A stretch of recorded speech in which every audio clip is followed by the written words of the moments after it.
তামিম, এখানে কি? বাসায় যাও। বলেছে ঠিক তামিমকে, কিন্তু কেঁপে উঠেছে তন্নি। তাড়াহুড়ো করে চোখের পানি মুছে ফেলে, দুপা পিছিয়ে নিজেকে আড়াল করার প্রয়াস চালায়, কিন্তু সফল হয় না। আনোয়ার খেয়াল করে ওদের, আলতো হেসে বলে, তন্নি মামুনি, তামিমকে নিয়ে বাসায় যাও। তন্নি মাথা নাড়িয়ে তামিমের হাতখানা শক্ত করে ধরে হাঁটতে শুরু করে। আবছা আবছা কানে আসে কথা, তামিম সন্ধ্যায় তোমাকে আমাদের বাড়িতে দেখতে চাই। তন্নি ঠিক বুঝতে পারে না তামিম কি করে সন্ধ্যায় ওনাদের বাসায় যাবে। তামিম হাত নাড়িয়ে বলে, ঠিক আছে বস, চলে যাব। তনির খুব করে ইচ্ছা করছিল পিছন ঘুরে তাকাতে, রক্তাক্ত ঠোঁটখানা দেখতে, কিন্তু সাহস তো হাঁটুর নিচে। 3 লাখ টাকা জরিমানা দিতে হয়েছে চেয়ারম্যানকে। টাকা না দিলে চেয়ারম্যান মামলা ঠুকে দিবে। ভীষণ রেগে আছে আনোয়ার। অফিসের কাপড় এখনো পাল্টায়নি। তিনি সোফায় বসে এক দৃষ্টিতে তাকিয়ে আছে অর্ণবের দিকে। অর্ণব মায়ের কোলে মাথা রেখে শুয়ে আছে, অর্থি পায়ে ওষুধ লাগিয়ে দিচ্ছে, আর অথই ঠোঁটে। 2 বোনের চোখেই পানি। আশা বেগম আঁচলে চোখ মুছছে আর ছেলের মাথায় হাত বুলিয়ে দিচ্ছে। আনোয়ার এবার প্রশ্ন করে, মারবাড়ি কেন করছো? অর্ণব ভনিতে ছাড়াই জবাব দেয়, ওকে জানে মেরে ফেলেনি, এটাই ভাগ্য ওর। ওই মাদক চোখ তুলে নিতে পারলে শান্তি পেতাম। হক চকিয়ে যায় আনোয়ার। ছেলে তার বরাবরই উগ্র, তবে এটা তিনি জানে কারণ ছাড়া তার ছেলে এতটা বেপরা হয়ে ওঠে না। তবে কারণটা তিনি জানতে চায়। কথা বলে ঝামেলা মেটানো যেত না? অর্ণব উঠে বসে, শার্টের বোতাম লাগাতে লাগাতে জবাব দেয়, মন্দ বলনি, চোখ দুটো তুলে নিয়ে কথা বলে ঝামেলা মেটানোই better option. Next time apply করব। বলতে বলতে নিজ কক্ষের দিকে চলে যায় অর্ণব। আনোয়ার নিজের কপাল নিজেই চাপকায়। এই ছেলে কবে জানি তার হার্ট অ্যাটাক করিয়েই ছাড়বে। অথই চলে যায় অর্ণবের পিছু পিছু। ঠিক জানে তার ভাইয়ের এখন তাকে প্রয়োজন। তন্নিকে কল করতে বলবে, লাউডস্পিকারে দিয়ে অথই কথা বলবে আর অর্ণব শুনবে। অথই অর্ণবের রুমে পা রাখতেই অর্ণব বলে ওঠে, সোনা অর্ধেকে ডেকে আন। অথইর মুডটা খারাপ হয়ে যায়। বরাবরই সে হেল্প করে আসছে তার ভাইকে, এর জন্য কমিশনও পায় অথই। একটা তো চকলেট, কসমেটিক্স, ফোনের কভার সব এনে দেয় অর্ণব। এবার থেকে ওর থেকে ভাগে রাখলে তো অথই অর্ধেক পাবে সব। অথই গুটি গুটি পায়ে বেরিয়ে যায়।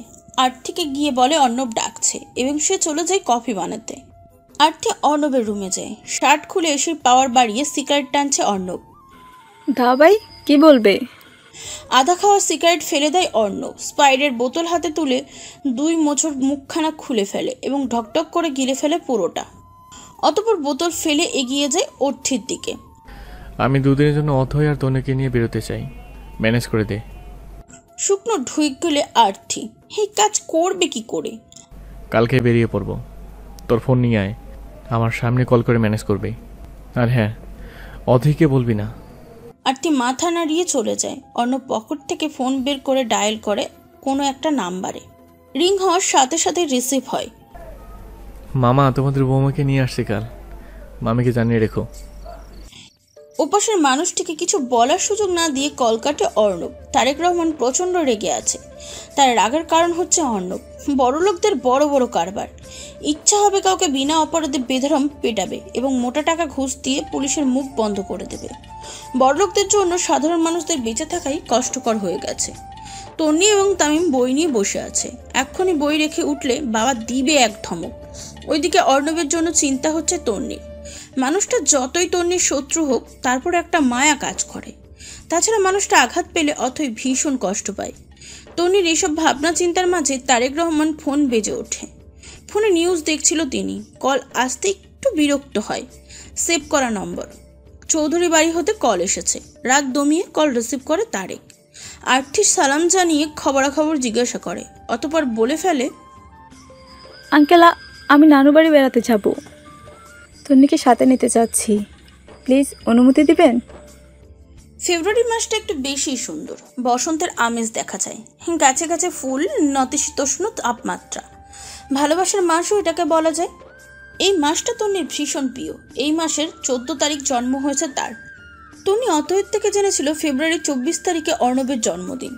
ফেব্রুয়ারি 4 তারিখ আজকে। তন্নির ঘুম ভাঙে বাবার চেঁচামেচিতে। বেরোতে হবে তার, কিন্তু এখনও রান্না শেষ হয়নি। এটা নিয়েই তার হুম্বি তম্বি। তন্নি আড়মোড়া ভেঙে উঠে বসে। নরম তুলতুলে বিলাই জুতোয় জোড়া পায়ে চাপিয়ে জানলা খুলে দেয়। এক ফালি মিষ্টি রোদ তন্নির মুখে আছড়ে পড়ে। মুহূর্তে ঠোঁটের কোণে হাসি ফুটে ওঠে। চোখ বন্ধ করে সকালের মিষ্টি রোদ গায়ে মাখতে থাকে। ভালো লাগায় মন শুয়ে যায়। স্কুলে যেতে হবে তাকে, তাই বেশিক্ষণ দাঁড়িয়ে থাকতে পারে না। দ্রুত ফ্রেশ হয়ে রুম থেকে বের হয়। তারেক খাবার প্লেট নিয়ে বসে আছে। প্রতিদিন সকাল এবং রাতের খাবারটা তিনি ছেলে মেয়ের সাথেই খায়। তন্নি এবং তামিম বসতেই খেতে শুরু করেন তারেক। স্কুল ড্রেস পরে সাদা হিজাব দিয়ে মাথা ঢেকেছে তন্নি। জুতো জোড়া পায়ে চাপিয়ে ব্যাগ কাঁধে বেরিয়ে পড়ে। ইতি বেগম তামিমকে কুলে দিতে গিয়েছে বিধায় তাকে বলে যেতে পারে না। গেট পেরিয়ে মেন রোডে পা রাখতেই কালো রঙের গাড়িখানা চোখে পড়ে তন্নির। মুহূর্তেই কাঁচুমুচু হয়ে যায়। কাঁধ থেকে ব্যাগটা খুলে শক্ত করে বুকের সাথে চেপে ধরে মাথা নিচু করে ফেলে। মনে মনে ভাবতে থাকে, এই লোকটা আজকেও যায়নি। গাড়ির কাছাকাছি যত এগোচ্ছে তন্নির পা জোড়া তত কাঁপতে থাকে, যেন তার পা বেঁকে যাচ্ছে, মাঝখান থেকে ভেঙে যাচ্ছে, যে কোনো মুহূর্তেই ঠাস করে পড়ে যায়। কি যে একটা অবস্থা! নিজে উঠে নিজেই বিরক্ত তন্নি। কালো গ্লাস নামিয়ে ফেলে অর্ণব। গম্ভীর চোখ দুটো তন্নির দিকে আবদ্ধ করে। এতে তন্নির কাঁপাকাঁপি আরও বাড়তে থাকে। না তাকিয়ে বুঝতে পারে অর্ণবের ধারালো দৃষ্টি। তন্নি মনে মনে ভেবে নেয় একদম তাকানো যাবে না, মানে মানে করে কেটে পড়তে হবে। চোখ মুখ খিঁচে গাড়ির পাশ কাটিয়ে তন্নি চলে যাবে, সেই মুহূর্তে গম্ভীর কণ্ঠস্বর ভেসে আসে, গাড়িতে ওঠো। তন্নির পা জোড়া থেমে যায়। চোখ মুখ খিঁচে বন্ধ করে ফেলে, যেন এই মুহূর্তেই চুরি করতে গিয়ে ধরা খেয়ে গেছে। খানিকটা সময় নিয়ে চোখ খুলে তন্নি জিভ দ্বারা ঠোঁট ভিজিয়ে অর্ণবের দিকে ঘোরে।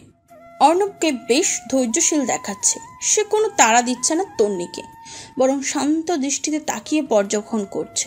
তন্নির শুকনো ঢোক গিলে রিন্ডি নিয়ে জবাব দেয়, ক্লাস টেস্ট এক্সাম আছে, আমার যেতে হবে। দুই ফোঁড়া আড়াআড়িভাবে কুঁচকে ফেলে অর্ণব। সাহস থেকে খানিকটা রাগ হয় অর্ণবের। ধমকে বলে ওঠে, মুখে মুখে তর্ক করছো? মাঝে মধ্যে তন্নির ইচ্ছা করে পৃথিবী থেকে বিলীন হয়ে যেতে। মানুষ এমন কিভাবে করতে পারে? চোখে পানি জমে তন্নির। কখন তর্ক করলো সে? শুধু জানালো এক্সামের কথা। এই মেয়ে, তোকে লাস্ট বার গাড়িতে উঠতে বলছি। তন্নি চুপচাপ গাড়ির দরজা খুলে বসে পড়ে। মনে মনে প্রতিজ্ঞা করে একদম কথা বলবে না, যেখানে খুশি নিয়ে যাক বা কেটে ফেলুক। অর্ণব আর চোখে এক পলক দেখে নেয় তন্নির টকটকে লাল চোখখানা। চোখে পানি টলমল করছে, ঠিক আছে, তাই বলে এইটুকু সময়ের মধ্যে নাকও লাল হয়? ইন্টারেস্টিং বিষয়। অর্ণব ঠোঁট বাঁকিয়ে ঝাঁকড়া চুল হাত বোলায়, অতঃপর নরম গলায় বলে, সিট বেল্ট আমি বেঁধে দেবো? তাড়াহুড়ো করে সিট বেল্ট লাগায় তন্নি। দুই গাল বেয়ে দুই ফোঁটা পানি গড়িয়ে পড়ে, সেটাও হাতের উল্টো পেটে মুছে ফেলে। অর্ণব বাঁকা চোখে এক নজর দেখে গাড়ি চালাতে শুরু করে। তন্নি একটু পর পর হাত ঘড়ি দেখছে। 10টায় এক্সাম শুরু হবে, এখন বাজে 9:35। গাড়ি কোন দিকে যাচ্ছে এটাও বুঝতে পারছে না তন্নি। যেদিকে যাক অ্যাটলিস্ট স্কুলের দিকে যাচ্ছে না। কয়েকবার জিজ্ঞাসা করতে গিয়েও ফিরে এসেছে সে। জিজ্ঞাসা করলেই দেবে একটা ধমক। এতক্ষণে তন্নির নজর পড়ে অর্ণবের ঠোঁটের দিকে। কালো দাগ হয়ে আছে, কপালে ওয়ান টাইম ব্যান্ডেজ লাগানো। মনে মনে বলে তন্নি, বেশ হয়েছে, হাত পা ভেঙে পড়ে থাকলে আরো বেশ হতো। পচা বেটা। দুধু খাও? আচমকা এমন প্রশ্ন শুনে চমকায় তন্নি। বড় বড় চোখ করে তাকায় অর্ণবের মুখের পানে। গরুর দুধ খাও না? তো উকিল বা তোমার দুধ খাওয়ান না? হ্যাঁ। আজকে থেকে আর খাবা না। তন্নি চোখ ছোট ছোট করে ফেলে, মুখ ফসকে বলে ফেলে, কেন খাবো? আমি না করছি তাই। এখন থেকে বড়দের খাবার খাবা, যাতে তাড়াতাড়ি বড় হতে পারো। তন্নি একটু চিন্তা করে, বড়দের খাবার কি? দুধ তো বড়দের খাবার, আমার বাবাও তো খায়। অর্ণব গভীর দৃষ্টিতে তাকায় তন্নির দিকে। তন্নি শুকনো ঢোক গিলে মাথা নিচু করে। তোমার বাপ তো বলদ, বলদ চিনো? তন্নি রিন্ডি নিয়ে অভিমানের সুরে বলে, আমার বাবাকে নিয়ে বাজে কথা বলবেন না, বলে দিলাম। বাজে কথা বলিনি তো। বলদ তো পুরুষ গরু, বলদরা তো খুব কাজের। কি কাজে শুনবা? টনি জবাব দেয় না, মুখ কোমড়া করে বসে থাকে। অর্ণব ফের বলে, তোমার বাপ যদি বলে দুধ খেতে, তুমি বলবা আমি বড় হয়ে গেছি, দুধ খাওয়ার বয়স নেই, মনে থাকবে? তন্নি মাথা নাড়ায়। গান ছাড়িয়ে শহরের রাস্তায় ঢুকছে অর্ণবের গাড়ি। বড় বড় গাড়ির সাথে পাল্লা দিয়ে এগিয়ে যাচ্ছে। তন্নি মাথা নিচু করে নিঃশব্দে কাঁদছে। মাঝে মধ্যে ফুঁপিয়ে উঠছে বা নাক টানছে। অর্ণবকে খুবই ধৈর্যশীল দেখাচ্ছে। সে ধৈর্য নিয়ে তন্নির কান্নার আওয়াজ শুনছে, না থামতে বলছে না আগ্রহ দেখাচ্ছে। এখানেই তন্নির দুঃখ হচ্ছে, মানুষটা এমন কেন? বলা নেই কওয়া নেই, নিয়ে যাচ্ছে। তা যখন যা মন চাইবে তাই করবে। অপর পাশের মানুষের মনোভাব একেবারেও জানতে চাইবে না। তন্নির কান্নার আওয়াজ বাড়িয়ে দিতে তন্নির মুঠো ফোন কেঁপে ওঠে। ছোট্ট একটা বাটন ফোন তার, বাবা কিনে দিয়েছে মাসখানিক আগে। তন্নির হাত কাঁপছে, কাঁপা কাঁপা হাতে ব্যাগের চেন খুলে ফোন বের করে। চোখের পানি বাদ মানছে না তার, এক হাতে মুখ চেপে ধরে কেঁদে ওঠে। অর্ণব বুঝে যায় কলটা কে করেছে, তাই তন্নির হাত থেকে ছো মেরে নিয়ে যায় ফোন। তন্নি বড় বড় চোখ করে তাকায় অর্ণবের দিকে। এবার কি সেই কল রিসিভ করার চিন্তা ভাবনা করছে নাকি? তন্নির ভাবনা শেষ হতে না হতে খট করে রিসিভ করে অর্ণব। কানে নাই ফোন, ভেসে আসে তারেকের কর্কশ গলার ধ্বনি। কোথায় তুমি? স্কুল থেকে কল এসেছে, তুমি নাকি স্কুলে যাওনি? আপনার মেয়ে আমার সাথে আছে। 1 বছর পর 2টো বাচ্চা কোলে নিয়ে আপনাকে সালাম করতে চলে যাব। ভালো থাকবেন। 2 বছর হওয়ার আগে ভুলেও মেয়ের কথা চিন্তা করবেন না। বলেই কল কেটে দেয়। টনি আশ্চর্য হয়ে তাকিয়ে আছে, কাঁদতে ভুলে গেছে সে, পাথর হয়ে গেছে যেন। কি বলবে সে? বাবা কিভাবে রিয়াক্ট করবে? তন্নিকে তো মেরেই ফেলবে এবার। দুঃখে কষ্টে যন্ত্রণায় তন্নি গাড়ি জানলার মাথা ঠেকিয়ে শব্দ করে কাঁদতে থাকে। অর্ণব এবার বিরক্ত হয়, নাক মুখ কুচকে ধমকে বলে, জাস্ট স্টপ। আর একটা আওয়াজ বের হলে এখানে রেখে যাব। ম্যাজিকের মতন তন্নির কান্না থেমে যায়। 2 হাতে মুখ চেপে ধরে সে কান্না আটকাচ্ছে। মনে মনে ইচ্ছে মতন বকা দিচ্ছে অর্ণবকে। একটা মানুষ এত খারাপ হয় কি করে? তারেক আহমেদ সাথে সাথে কল করছে আর্থিকে। আর্থি যেন ফোন হাতে নিয়েই বসেছিল।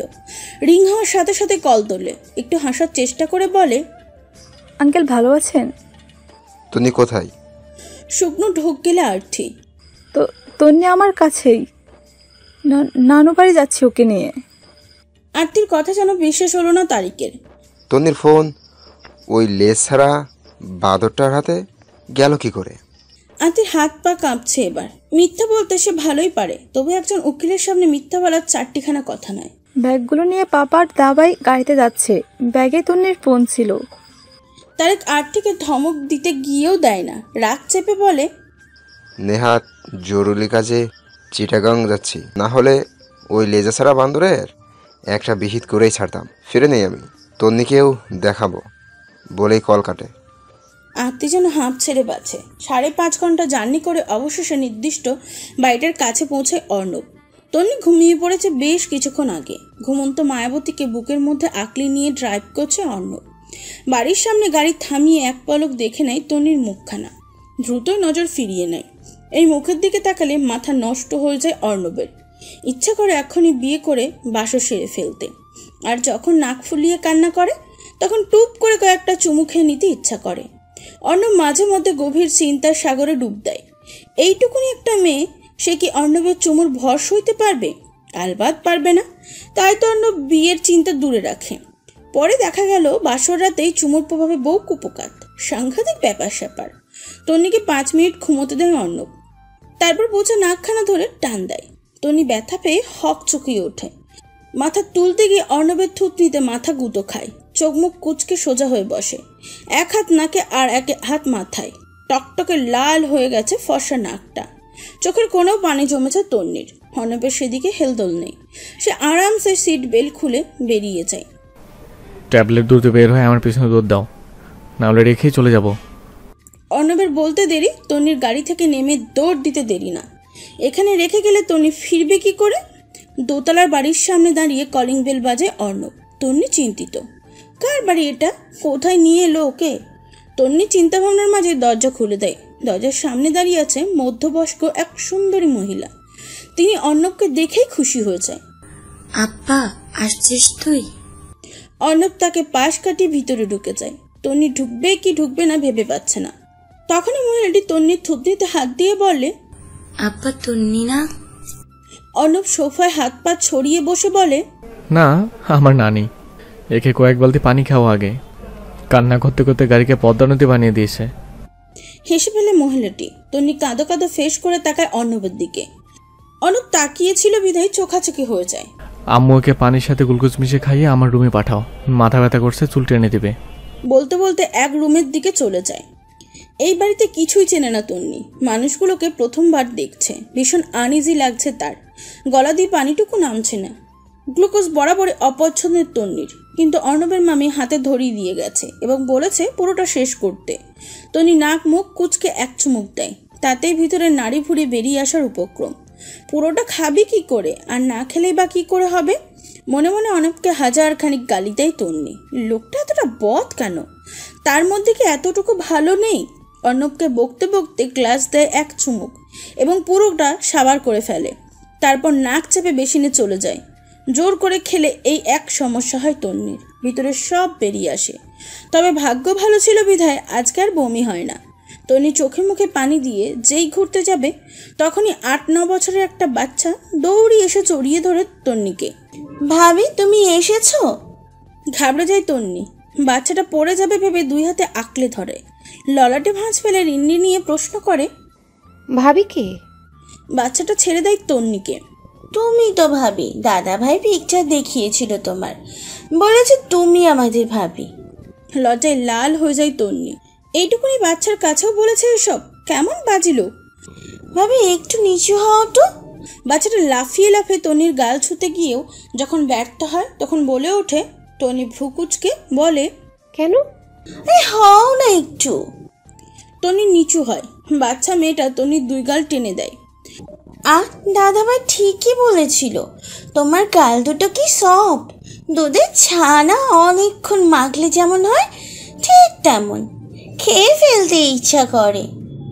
থমথমে খেয়ে যায় তন্নি। লজ্জায় কান ভারী হয়ে ওঠে, কান দিয়ে ধোয়া বেরোতে শুরু করে। ভাবি, তুমি কিন্তু পুরোটা দাদা ভাইকে খেতে দিও না, আমার জন্য একটু রাখিও, মিষ্টি ছানা আমার খুব প্রিয়। শুকনো কাশি দিয়ে সোজা হয়ে দাঁড়িয়ে পড়ে তন্নি। বাচ্চাটা দেখতে বেশ মিষ্টি, কিন্তু কথা পাকনা পাকনা। ভাবি, দাদা ভাই তোমাকে যেতে বলেছে, যাও যাও, একদম কিন্তু বলবে না আমি তোমার গাল টেনেছি, তাহলে আমাকে চাঁদে পাঠিয়ে দিবে। বলেই যেভাবে দৌড়ে এসেছিল সেইভাবে দৌড়ে চলে যায়। তন্নি নিজের কপাল নিজেই কয়েকটা চাপড় মারে। তন্নি ভেবে নেয় মামির কাছে যাবে, তার পাশে গিয়ে চুপটি করে বসে থাকবে। অর্ণবকে একদম বিশ্বাস নেই, লোকটা বদমাইশ।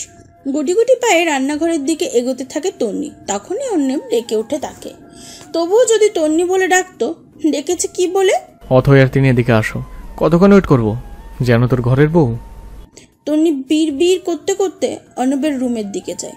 দরজা অব্দি গিয়ে থেমে যায়, দরজা বন্ধ।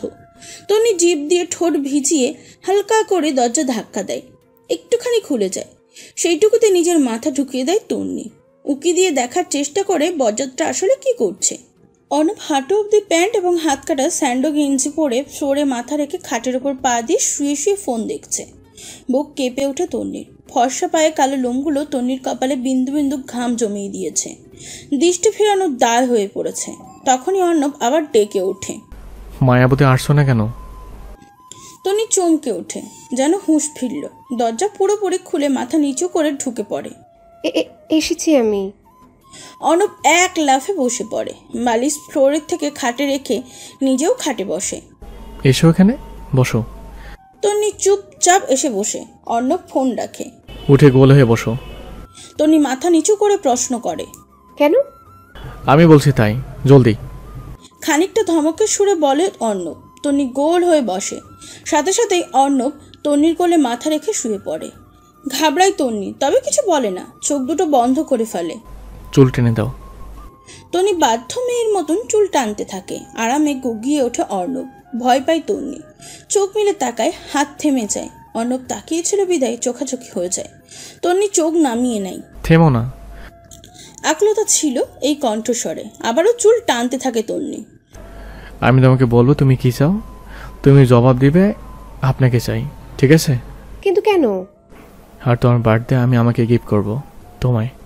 কিন্তু আপনাকে দিয়ে আমি কি করব? অর্ণব দাঁতে দাঁত চেপে জবাব দেয়, বছরে বছরে বাচ্চা জন্ম দেবে ইডিয়েট। লজ্জা পায় তন্নি। লজ্জায় ফর্সা গাল দুটো লালচে রং ধারণ করে। বুঝেছো? তন্নি জবাব দেয় না, গাল ফুলিয়ে ফেলে। অর্ণব উঠে বসে, ছোট ছোট চোখ করে তন্নিকে দেখে বলে, আমার সামনে এত ঘুমটা টেনে থাকো কেন? খেয়ে ফেলবো নাকি তোমায়? তন্নি এবারও জবাব দেয় না। কি জবাব দেবে সে? অর্ণব নিজের ঝাঁকড়া চুলে হাত বুলিয়ে বলে, পৃথিবীতে আসারও সময় পাওনি, মানে ভালোবাসা দিবসে আসতে হলো? একটা দিন উঠ করতে পারতে, ইডিয়েট কোথাকার। চোখের পানি চলে আসে তন্নির। সে কি ইচ্ছা করে এসেছে নাকি আল্লাহ পাঠিয়েছে তাকে? এটা নিয়ে লোকটার হম্বিতম্বি। তন্নি নাক টেনে বলে, বাড়ি যাব আমি।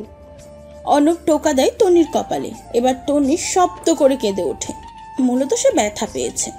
অর্ণব বিরক্তির নিঃশ্বাস ফেলে বলে, কাঁদতে থাক, 3 দিন কাঁদবে, চোখের পানি ফুরাবে, তারপর বাড়িতে দিয়ে আসবো। মেজাজ তুরঙ্গে তারেক রহমানের। একমাত্র মেয়ে তার, বড় আদরের। সারাক্ষণ গম্ভীর মুখে থাকলেও ছেলে মেয়েকে তিনি ভীষণ ভালোবাসে। সেই কলিজার টুকরো জন্মদিন আজকে। প্রতি বছর জন্মদিন তারেক সবার আগে মেয়েকে উইশ করে, কিন্তু এবার পারছে না। মেয়েটা তার বহু দূরে। ঘড়ির কাঁটায় রাত 12টা 6 মিনিট বাজে। তন্নির রুমে বিছানায় বসে আছে তারেক। কয়েকবার কল করেছে তন্নির নাম্বারে, ফলাফল শূন্য। কল রিসিভ হচ্ছে না। তারেক বেশ জানে তার বোকাশোকা মেয়েটার ফোন এখন অন্য কারোর দখলে। বোকার রানী তার থেকে ফোন চাইতে পারছে না। তারেক একবার ভাবে আর থেকে কল করবে, আবার ভাবে যাক, একটা রাতেরই তো ব্যাপার, দিনে শুভেচ্ছা জানিয়ে দিব কেমন। তবু আর ঘুমাতে পারে না তারেক। মেয়ে টেরি জড়িয়ে বসে থাকে। অনির সাথে ঘুমাচ্ছে তন্নি। ঘুমাচ্ছে বলে ভুল হবে, চোখ বন্ধ করে শুয়ে আছে। মনটা পড়ে আছে বাড়িতে। বাবার জন্য মন খারাপ করছে। তাছাড়া এই অচেনা পরিবেশে তার একটু ভয়ও করছে। তন্নি কখনো রুমে লাইট বন্ধ করে না। অন্ধকারে সে ভীষণ ভয় পায়, কিন্তু আজকে অর্ণবের মামি লাইট বন্ধ করে চলে গিয়েছে। তন্নি চেয়েও কিছু বলতে পারেনি। অন্ধকারে ভয় পেয়ে অন্যের দিকে চেপে শুয়ে আছে। ভয়, টেনশন সবটা মিলিয়ে এই শীতেও তন্নির শরীর ঘেমে যাচ্ছে, গলা শুকিয়ে আসছে। হঠাৎ দরজা খুলে কেউ ভিতরে ঢুকে পড়ে। তন্নি কান খাড়া করে থাকে, বুঝতে চাচ্ছে ঠিক কে আসলো, কিন্তু পায়ের শব্দ শুনে কি আর মানুষকে চেনা যায়? তবে তন্নি বুঝতে পারছে কেউ তার পাশে এসে বসেছে। অতঃপর তন্নি বুঝে যায় এটা অর্ণব। লোকটার শরীরে একটা অদ্ভুত ধরনের সুবাস রয়েছে, যেটা নাকে লাগলেই তন্নি বুঝতে পারে মানুষটার আশেপাশে আছে। সুবাসটা ভীষণ আনকমন। এমন সুবাস আর কোথাও পায়নি তন্নি। অর্ণব গালে হাত দিয়ে খানিকক্ষণ তাকিয়ে থাকে তন্নির মুখের দিকে। ড্রিম লাইটের হালকা আলোতে মায়াবতীকে ভীষণ আদুরে লাগছে। এই মেয়েকে বাবার কলিজা হতে বের করে এত দূরে নিয়ে আসার একটাই কারণ, সেটা হচ্ছে প্রাণ ভরে দেখা। এই মেয়েকে দেখার তৃষ্ণা মেটেই না অর্ণবের। কি আছে এর মধ্যে? অর্ণব দীর্ঘশ্বাস ফেলে খানিকটা শব্দ করে বলে, হ্যালো বন্ধুরা, পরবর্তী পার্ট খুব তাড়াতাড়ি আসবে, তো সবাই অপেক্ষায় থাকো। আর চ্যানেলটি যারা এখনো সাবস্ক্রাইব করোনি তারা পরবর্তী পার্ট দেখার জন্য চ্যানেলটি সাবস্ক্রাইব করে রেখো। ধন্যবাদ সবাইকে, আমাদের সাথেই থেকো।